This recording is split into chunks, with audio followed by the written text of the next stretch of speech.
मनन रसामृत को सब्सक्राइब करना और शेयर करना ना भूलें। शुक्रिया।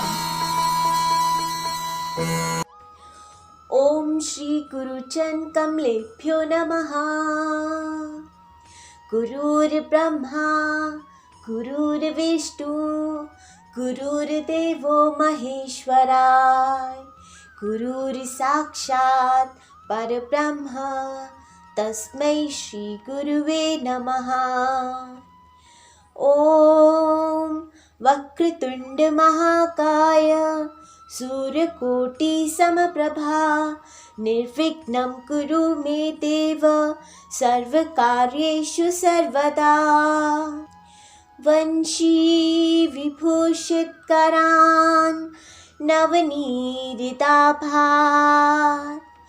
पीताम्बरा तरुणबिम्बफला धरोष्टात् पूर्णेन्दु सुन्दरमुखात् विन्दनेत्रात् कृष्णात् परं किमपि तत्त्वम् अहं न जाने। कृष्ण त्वदीयपदपङ्कजपञ्जरान्ते अद्यैव मे विशतु मानसराजहंस। प्राणः प्रयाणसमये कफपातवित्ते कण्ठवरोधन विधौ स्मरणं कुतस्ते। हरे कृष्ण कृष्ण कृष्ण हरे हरे, हरे राम राम राम हरे हरे। श्री राधिकाय नमः। ओम हनुमन्ते नमो नमः। आइए कुछ देर के लिए चित्त को एकाग्र करने के लिए भगवान के नाम का कीर्तन करें। पद्मनाभा नारायण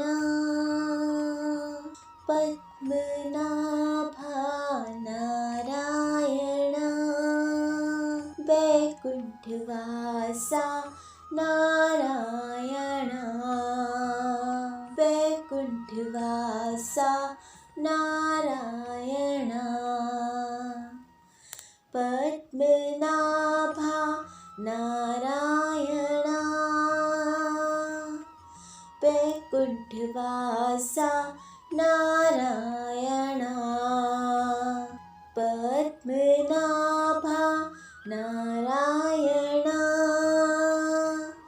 वैकुण्ठवासा नारायण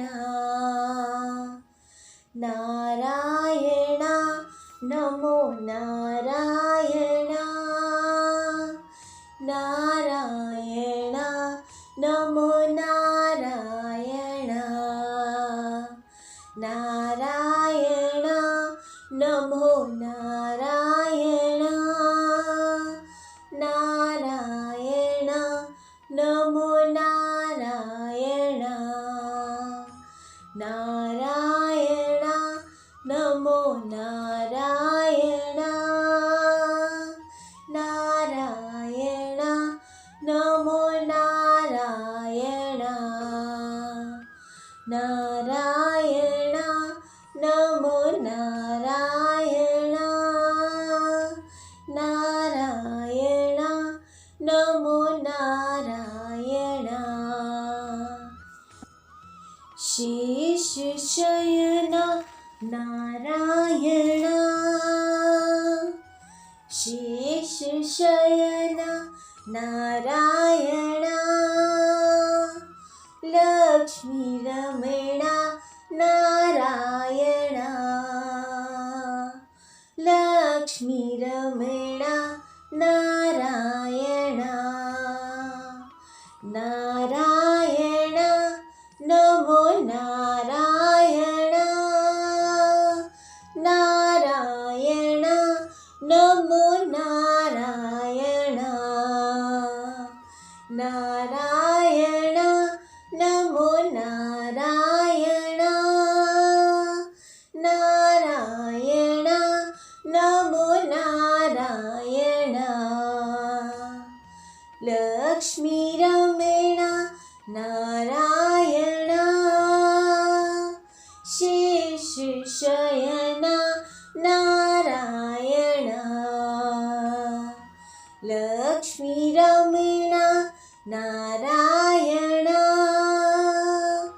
शेषशयन नारायण नारायण नमो नारायण नारायण नमो नारायण नारायण नमो नारायण नारायण नमो नारायण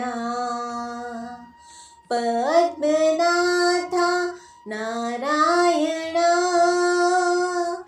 बैकुंठवासा नारायण पद्मनाभा नारायण बैकुंठवासा नारायण शेषशयन नारायण लक्ष्मीरमण नारायण शेषशयन नारायण लक्ष्मीरमण नारायण नारायण नमो नारायण नारायण नमो नारायण नारायण नमो नारायण नारायण नमो नारायण नारायण नमो नारायण नारायण नमो नारायण नारायण नमो नारायण नारायण नमो नारायण नारायण नमो नारायण नारायण नमो नारायण नारायण नमो नारायण नारायण नमो नारायण नारायण नमो नारायण नारायण नमो नारायण नारायण हरि नारायण नारायण हरि नारायण नारायण हरि नारायण नारायण हरि नारायण श्री राधिकाय नमो नमः।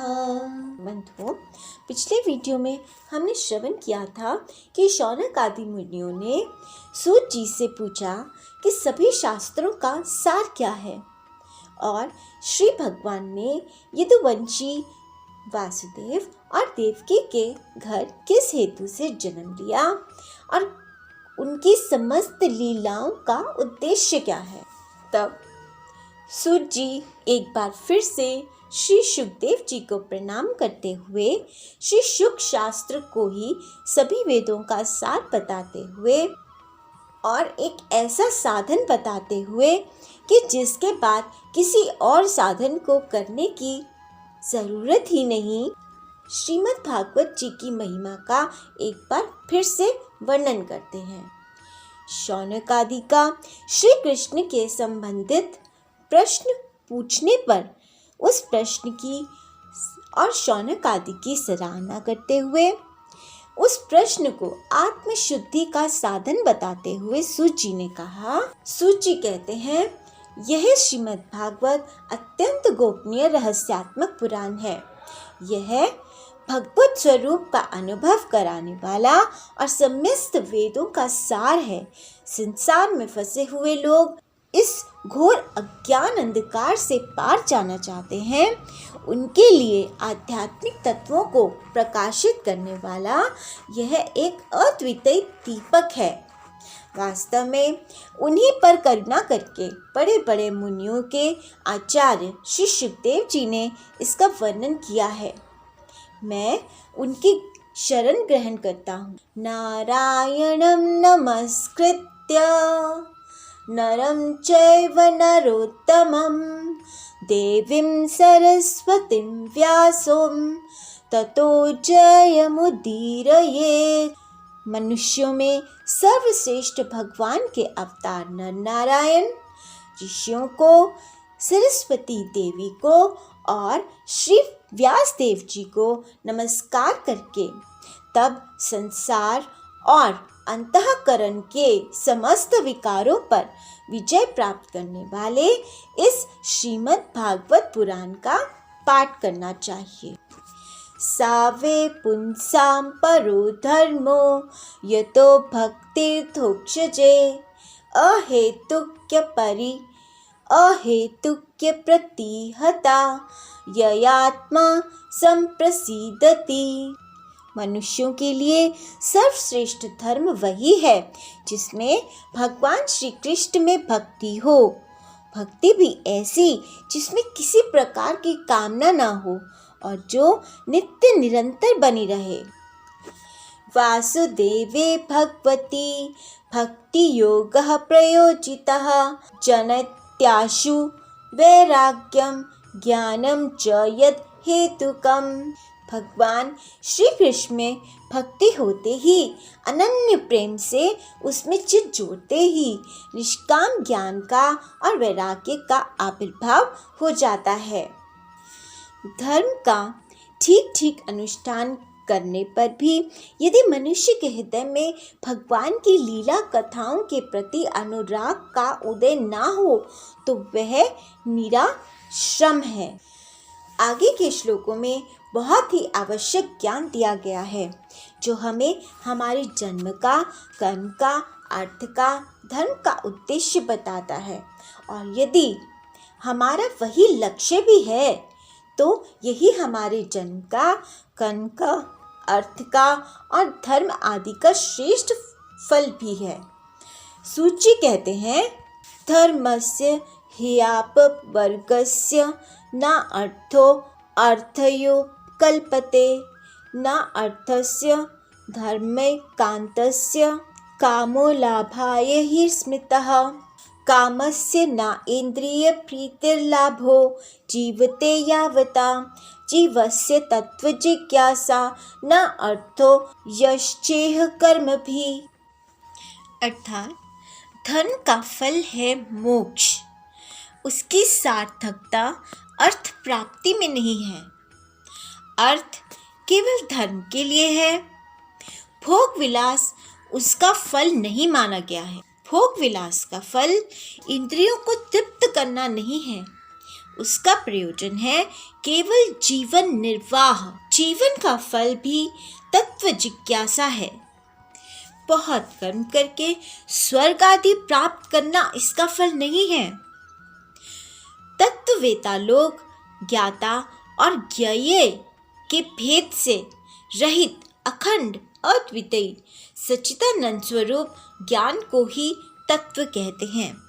उसी को कोई ब्रह्म, कोई परमात्मा और कोई भगवान के नाम से पुकारते और श्रद्धालु मुनिजन भगवत श्रवण से प्राप्त ज्ञान वैराग्य युक्त भक्ति से अपने हृदय में उस परम तत्व परमात्मा का अनुभव करते हैं।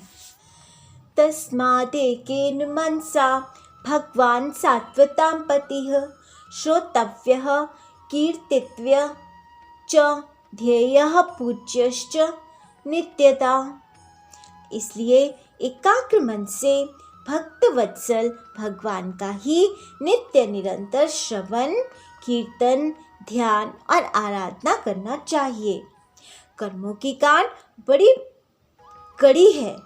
विचारवान पुरुष भगवान के चिंतन की तलवार से उस गांठ को काट डालते हैं।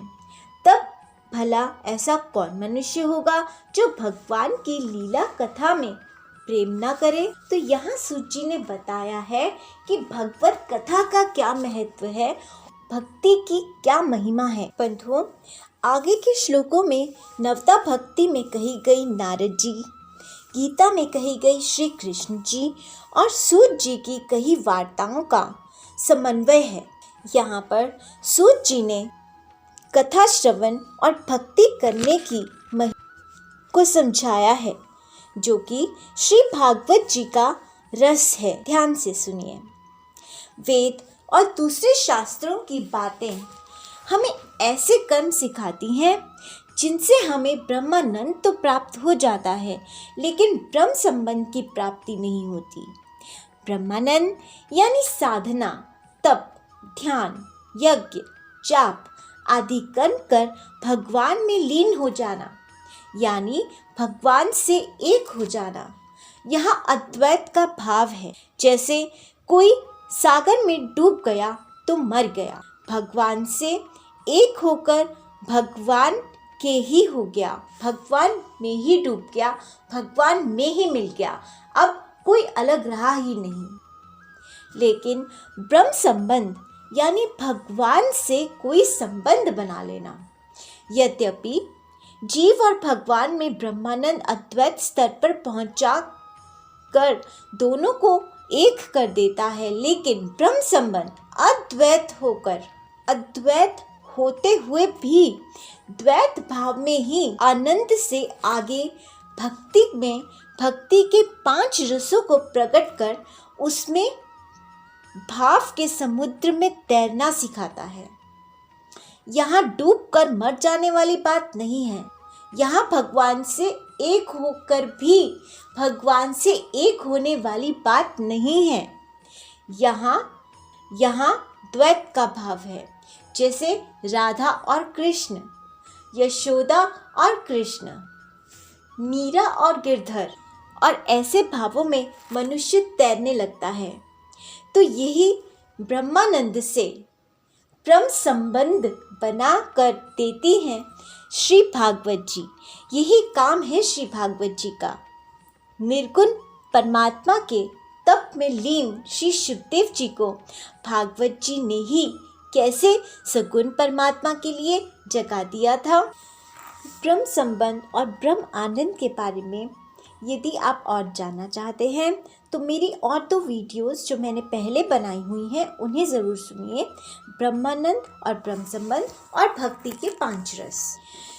तो मैंने कहा था कि आगे के श्लोकों में मुनि नारद जी की नवथा भक्ति में कही बातों का, श्री कृष्ण जी की गीता में कही बातों का, और यहाँ भागवत जी में सूत जी कह रहे हैं, उन बातों का कितना समन्वय बताया गया है। आइए देखें।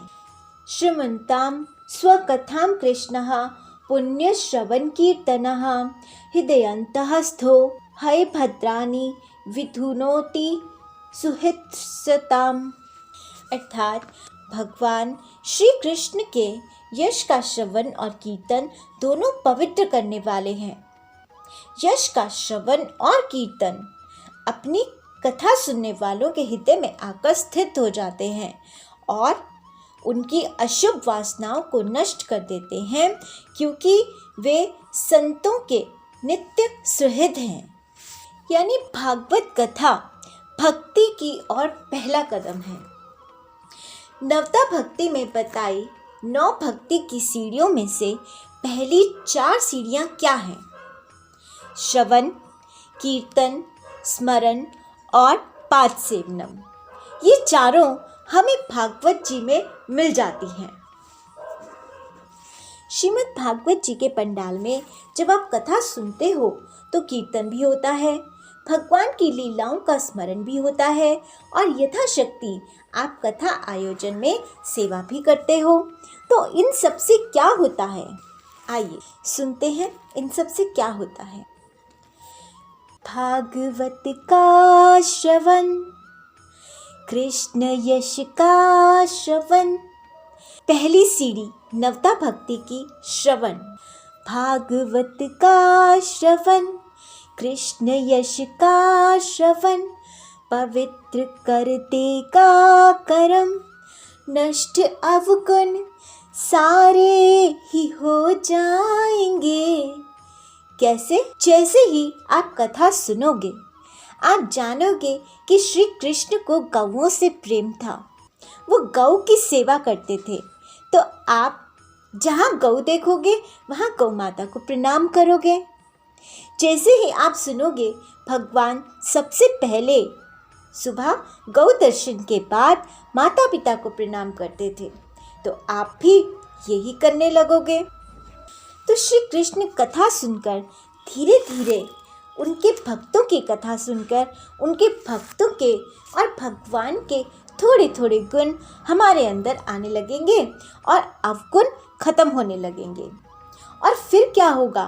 भागवत का श्रवण, पवित्र कर देगा करम, नष्ट अवगुण सारे ये हो जाएंगे। बन के प्रेमी सखा राधिका के मोहन, हृदय में आकर तुम्हारे अटक जाएंगे। भागवत का श्रवण। कथा में आप सुनेंगे कि वो भगवान थे, लेकिन माता यशोदा का उनके प्रति वात्सल्य था। आपके हृदय में भी उनके प्रति वात्सल्य उमड़ेगा। आप सुनोगे वो भगवान थे, लेकिन समस्त ग्वाल बालों के मित्र थे। तो आपके हृदय में भी भगवान के प्रति मित्रता का भाव जगेगा। बच्चे सुनेंगे कि वो भगवान थे, लेकिन बलराम के छोटे भाई थे। मुझे अच्छी तरह याद है कि एक बार मैंने अपने मामा के बेटे से, जो 8-9 साल का था, उससे कहा कि मुझे भी सांवरे से शादी करनी है। उस समय हम दोनों मीरा सीरियल देख रहे थे और मीरा के भ्राता जयमल उनके सांवरे के साथ फेरे करवा रहे थे। तो मैंने भी उस सीन को देखते हुए अपने भाई से कहा कि तू भी मेरे फेरे ऐसे ही करवाएगा ना सांवरे से। उसने सुनते ही कहा, नहीं, कान्हा मेरा छोटा भाई है, मैं उसकी जिंदगी तेरी जैसी लड़की से शादी करवा के खराब नहीं करूँगा। खैर, ये तो बात हंसी की थी, लेकिन उस दिन मुझे उसका सांवरे के प्रति बड़े भाई जैसा प्यारा भाव देखकर बहुत अच्छा लगा। और ये देखकर कि उसे सांवरे की कितनी फिक्र है। सांवरे तो हमारी फिक्र करते ही करते हैं, लेकिन कोई ऐसा हो जो सांवरे की भी फिक्र करे। तो ऐसे ही प्यारे भावों से तो भगवान रीझ जाते हैं, प्रेम के भूखे हैं। त्रिदेवों ने जब अनुसुईया जी के सतीत्व की परीक्षा ली, तो उनके सतीत्व के प्रभाव से त्रिदेव बच्चे बन गए थे। और जितनी देर तक त्रिदेवियां उन्हें लेने नहीं आई, उन्होंने अनुसुईया जी के मातृत्व का, लाड प्यार का, वात्सल्य का अनुभव किया, जिससे उनका मन नहीं भरा। इसलिए उन्होंने निश्चय किया कि वे दोबारा बालक बनकर अनुसुईया जी के पास आ जाएंगे। उसी वात्सल्य को और ज़्यादा भोगने के लिए उन्होंने श्री दत्तात्रेय जी के रूप में जन्म लिया। तो भक्त के भोले भाव से बनाए हुए ब्रह्म संबंध ही ब्रह्म को, निर्गुण ब्रह्म को सगुण होने पर मजबूर करते हैं। तो बन के प्रेमी सखा राधिका के मोहन, हृदय में आकर तुम्हारे अटक जाएंगे। भागवत का श्रवण। भक्ति की दूसरी सीढ़ी कृष्ण कीर्तन श्रवण। कृष्ण कीर्तन श्रवण निर्मल कर देगा मन, तेरे तम रज सत में बदल जाएंगे। ये तम रज सत क्या है? ये तमोगुण, सतोगुण और रजोगुण क्या हैं? ये हैं माया के विलास। और क्योंकि संसार माया के अधीन है, इसलिए संसार के हर प्राणी का स्वभाव या तो तम होगा या रज होगा या सत होगा, और मुझे तो लगता है कि आजकल सभी का मिक्सचर है। लेकिन इन्हीं तीनों गुणों को जब सृष्टि की रचना, पालन और प्रलय करना होता है, तो वही माया से स्वतंत्र भगवान भी इन 3 गुणों को स्वीकार करते हैं और ब्रह्मा, विष्णु, महेश के रूप में हो जाते हैं। लेकिन भगवान सर्वथा माया से और माया के इन गुणों से स्वतंत्र हैं, लेकिन मनुष्य इनके अधीन है। यदि मनुष्य का स्वभाव तमोगुणी होगा तो वह अहंकारी, क्रोधी, भूत आदि को पूजने वाला और अशुभ भोजन करने वाला, दूसरों को दुख देने वाला होगा। रजोगुणी स्वभाव होगा तो धन, ऐश्वर्य, भोगों में रुचि रखने वाला, देवी देवताओं को पूजने वाला, उनसे भौतिक सुखों की कामना रखने वाला होगा। लेकिन सत्वगुणी लोग धर्मात्मा होंगे, भक्त होंगे, विरक्त होंगे, भगवान और उनके अवतारों को निष्काम भावना से भजेंगे, परोपकारी होंगे। भागवत जी कहती हैं, तम से रज और रज से सत्व गुण श्रेष्ठ है, क्योंकि सत्व गुण परमात्मा से जोड़ता है, परमात्मा की याद दिलाता है, परमात्मा से मिलाता है और माया के प्रभावों को क्षीण करता है। तो भागवत जी की कथा में, कीर्तन में रजोगुण और तमोगुण धीरे धीरे सत्व गुण में बदलने लगते हैं। देखिए, पहले हम क्या कर रहे थे, हमें नहीं पता कि हम तमोगुण में थे या रजोगुण में थे। लेकिन जैसे ही हम कथा में प्रवेश करते हैं, हमारा सत्व गुण बढ़ने लगता है, हमें और सात्विक लोग मिलते हैं।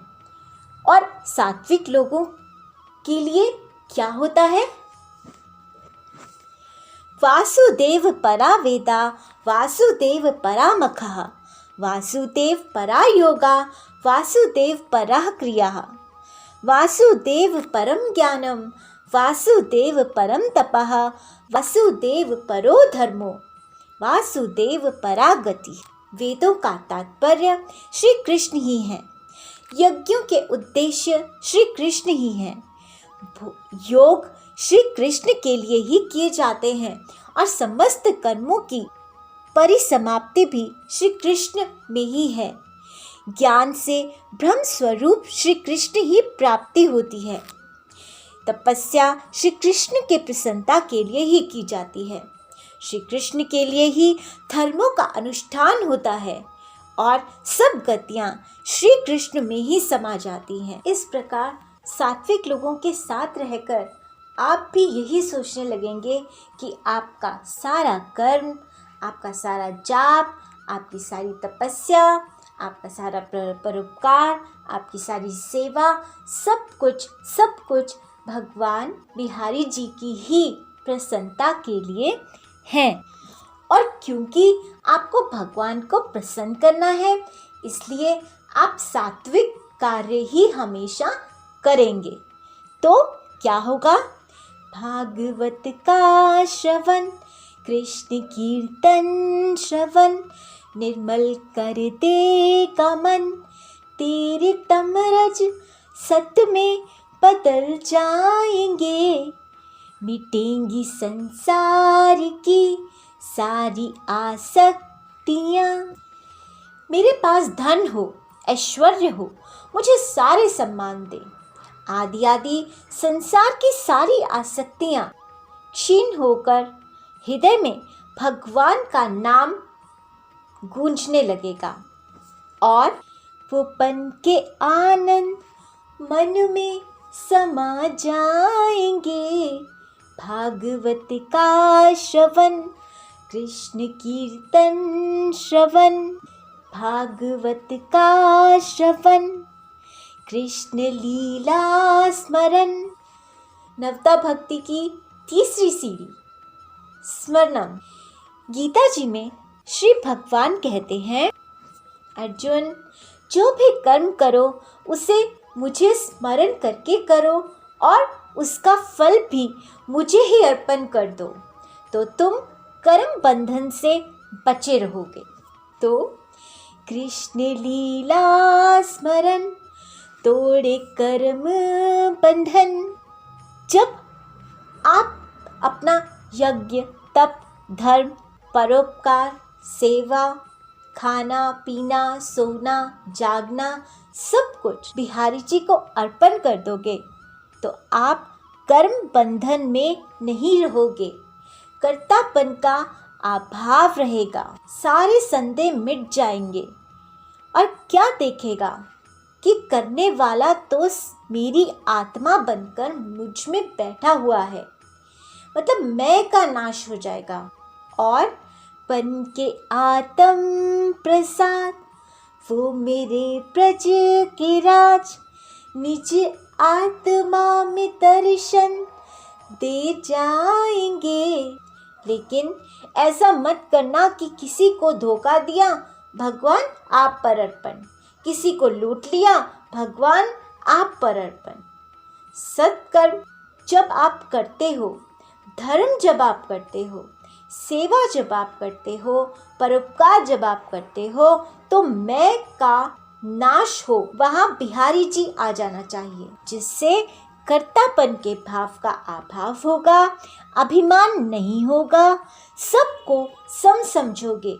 क्योंकि जब करने वाले भगवान हैं और जिनके प्रति किया जा रहा है वो भी भगवान है, तो आप किससे बड़े हुए और कौन आपसे छोटा। समता का भाव यदि आप में नहीं आया तो सब व्यर्थ है। आजकल लोग अपनी दीनहीन होने के भजन गाते हैं, विनम्रता से हाथ जोड़कर खड़े हुए फोटो खिंचाते हैं, लेकिन मन में अहंकार भरा होता है। मैं सबसे श्रेष्ठ हूँ, मैं ही सबसे श्रेष्ठ कार्य करता हूँ।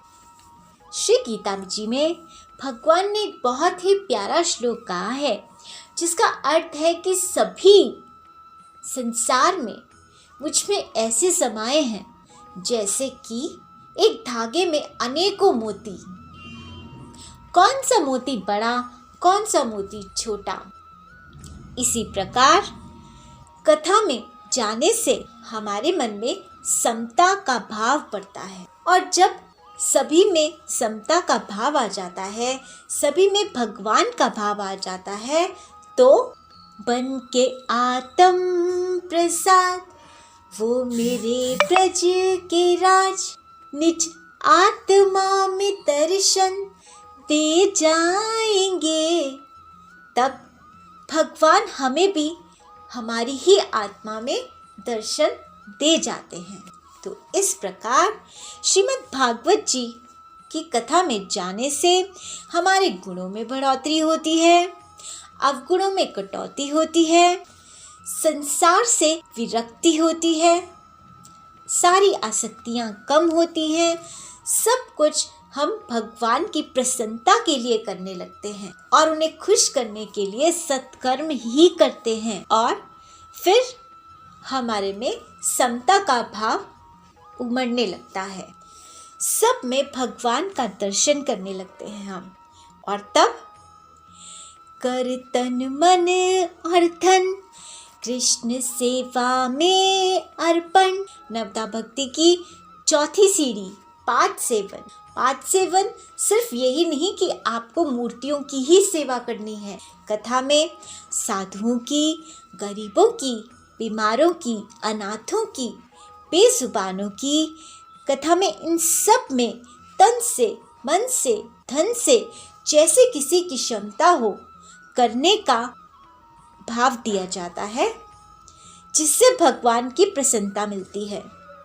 और जब आप उनके बंदों की रक्षा करते हैं तो निश्चय ही वो आपकी रक्षा क्यों नहीं करेंगे, आपके रक्षक क्यों नहीं बनेंगे।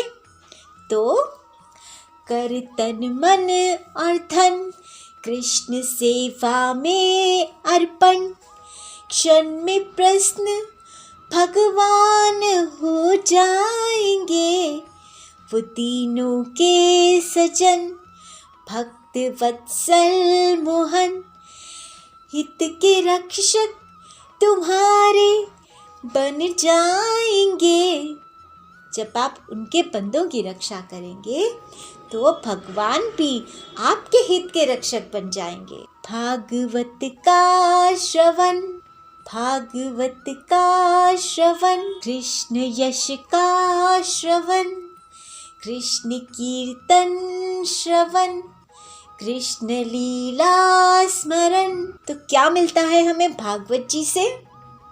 भगवान के प्रति भक्ति भाव का रस। शायद हम जिसे भूले बैठे हैं और ढूंढ रहे हैं वो आनंद, कर्म बंधन से छुटकारे का उपाय, संसार की आसक्तियों से मुक्ति, विरक्ति, बिहारी जी के प्रति आकर्षण और हमारे रक्षक भगवान झूठे रिश्तों से हटकर एक ब्रह्म संबंध जिसमें सुकून है उससे जुड़ जाते हैं।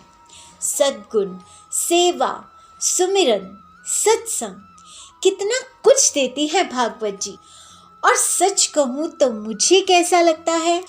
मुझे लगता है कि संसार में एक प्रेमिका हमेशा ये चाहती है कि उसका प्रेम उसे आई लव यू बोले, आई लव यू लिख कर देता रहे, किसी न किसी क्रिया से उसे यही समझाता रहे कि बस मैं तुम्ही से प्रेम करता हूँ, अपनी मोहब्बत का इजहार करता रहे। तो ये भागवत जी और क्या है? श्लोक श्लोक में भगवान का अपने अंश जीव के प्रति असीम मोहब्बत का इजहार, जिसे पढ़ पढ़कर कोई मोल ही नहीं लगा सकता और कोई मोल ही नहीं रहता संसार में कोई हमें ऐसा कुछ बोलता है या नहीं बोलता। श्लोक श्लोक में भगवान कह रहे हैं कि मैं तुम्हारा हूँ और तुम मेरे हो, मैं तुम में हूँ और तुम मुझ में हो। तो इसी चिंतन से मनन की अनुभूति के रसामृत तक की यात्रा का नाम है श्रीमद् भागवत कथा। तो आज के लिए इतना ही। आप सब भी भागवत जी को ऐसे ही सुने जैसे ये भगवान जी की ओर से आपके लिए एक प्रेम पत्र है। उतनी ही चाह से, उतनी ही उत्कंठा से, उतने ही प्रेम से, भाव से, प्रसन्नता से भागवत जी को सुने, भागवत जी को पढ़ें। तो आज के लिए इतना ही। कल फिर आगे के अध्यायों के साथ मिलेंगे। तब तक आप नाम जाप करते रहिए। हरि ओम नमो भगवते वासुदेवाय, हरि ओम नमो भगवते वासुदेवाय, हरि ओम नमो भगवते वासुदेवाय। जय बिहारी जी की। कृपया मनन रसामृत को सब्सक्राइब करना और शेयर करना ना भूलें। शुक्रिया।